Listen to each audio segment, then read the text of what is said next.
What is the work of the church to which the Bible calls us?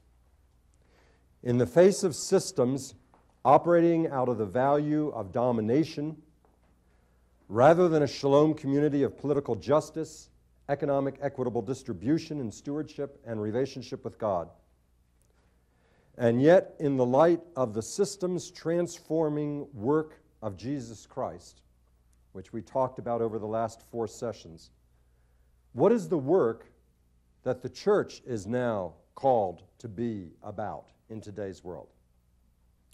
I'd like us to look at one biblical answer today, found in Jeremiah chapter 29, verses 1 to 14. The southern kingdom of Judah had now finally been conquered by Babylonia. And the nation had been conquered. That army that had been so decimated by earlier wars trying to rebuild, recapture the Davidic Empire, was slaughtered by the Babylonians. And it is at this moment that God says to Jeremiah, Jeremiah, take a letter. And he dictates to Jeremiah a letter. And the letter is now incorporated in Jeremiah chapter 29.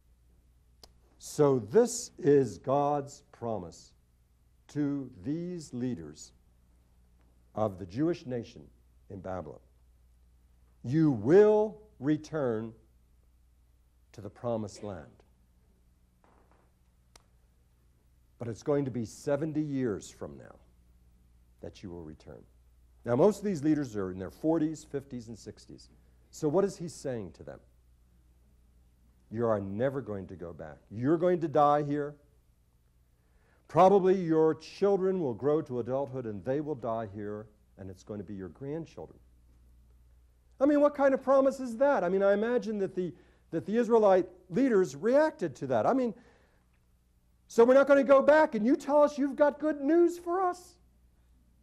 So the question becomes, well, what's the good news that is for these political, economic, and religious leaders of Israel who are captives of the Babylonians? And the good news is found in the key verse of the letter, which is verse 7.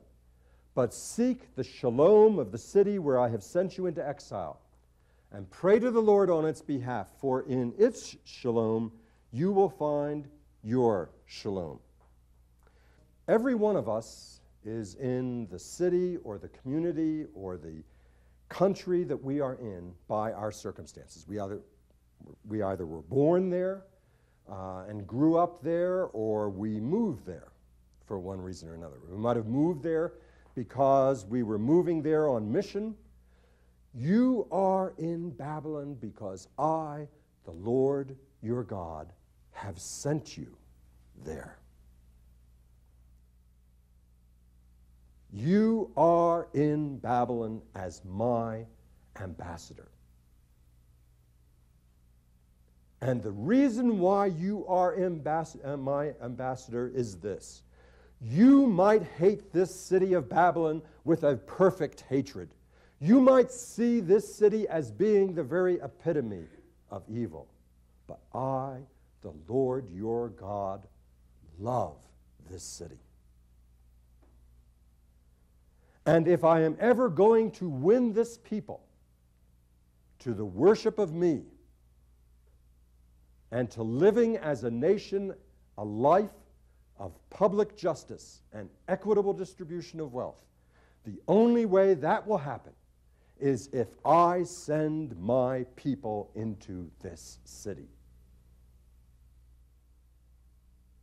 That can give you a purpose and a hope you have never dreamed possible. And therefore, I know the plans I have for you.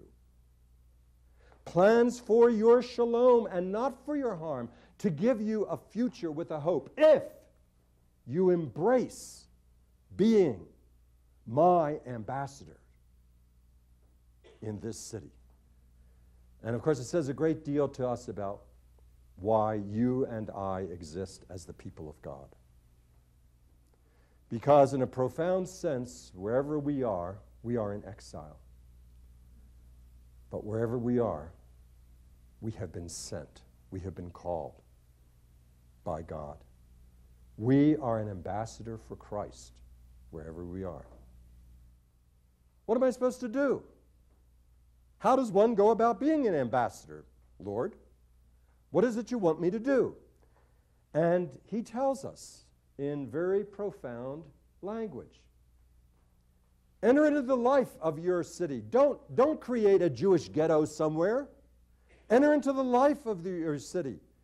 Get a job. Become a part of the economy. Buy and sell.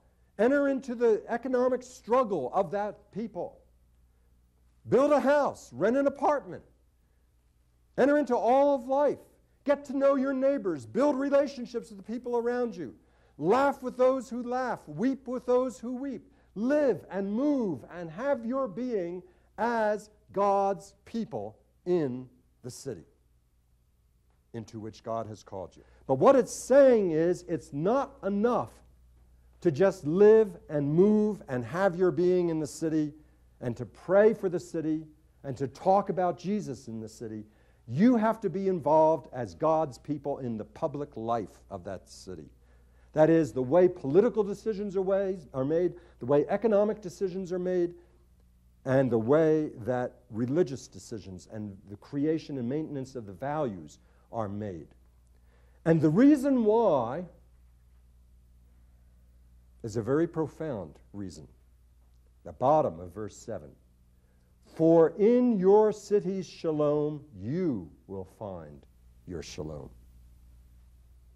It's a statement of self-interest. You, he is in essence saying, will never know shalom in Babylon until Babylon, the city, knows shalom.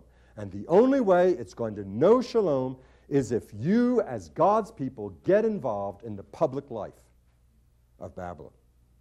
Now, a question has to be asked is, did they? And think of what the whole story of Daniel suggests to us. Yes, indeed, they became intensely involved in the public life and began to shape this city that at one time they hated and finally ended up calling home.